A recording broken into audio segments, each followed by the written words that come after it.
शहर के बीचों बीच एक पुराना सिनेमा घर था जो कई सालों से बंद पड़ा था। इसे कभी रॉयल थिएटर कहा जाता था, लेकिन अब यह वीरान और जर्जर हो चुका था। लोगों का कहना था कि यहाँ कुछ अजीब और रहस्यमय चीजें होती हैं और रात के समय कोई भी वहां जाने की हिम्मत नहीं करता था। लेकिन राहुल, एक युवा पत्रकार, इन कहानियों पर यकीन नहीं करता था। वह सच्चाई की तलाश में था और वह जानना चाहता था कि सिनेमा घर के बारे में इतनी सारी डरावनी कहानियों का कारण क्या था।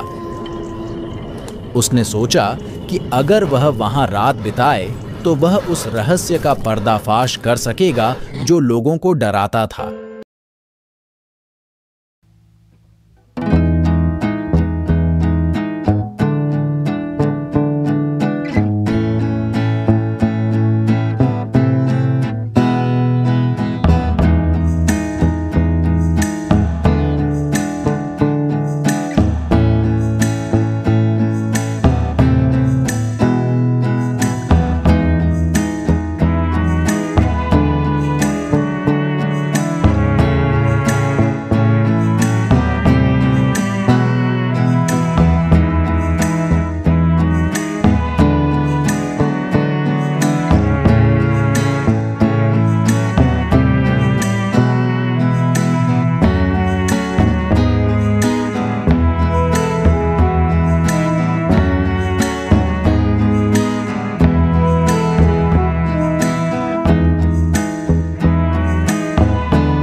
लेकिन उसके मुंह से आवाज नहीं निकल रही थी।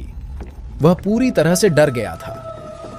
परछाई ने फिर से पूछा, तुम यहाँ क्या चाहते? राहुल ने हिम्मत जुटाई और कहा, मैं यहाँ सच जानने आया हूँ।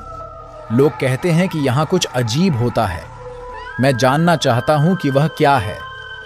परछाई हंसी। उसकी हंसी ठंडी और भयानक थी। सच जानना चाहते हो? तुमने गलत जगह चुनी है। यहाँ हर कोई अपने रहस्य छुपाए रखता है। राहुल को समझ नहीं आया कि भाई का मतलब क्या था। उसने सोचा कि यह कोई पुराना सुरक्षा गार्ड हो सकता है जो लोगों को डराने के लिए ये सब कर रहा है। उसने दरवाजा खोलने की फिर से कोशिश की, लेकिन वह अब भी बंद था।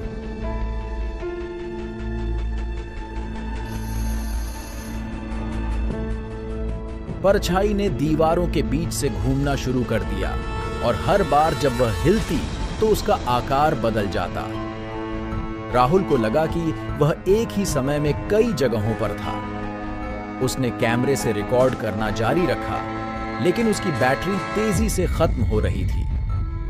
तभी प्रोजेक्टर ने एक उज्जवल रोशनी फेंकी और राहुल ने देखा कि दीवार पर पुराने पोस्टर थे, जिन पर पुरानी फिल्में और अभिनेताओं की तस्वीरें थीं।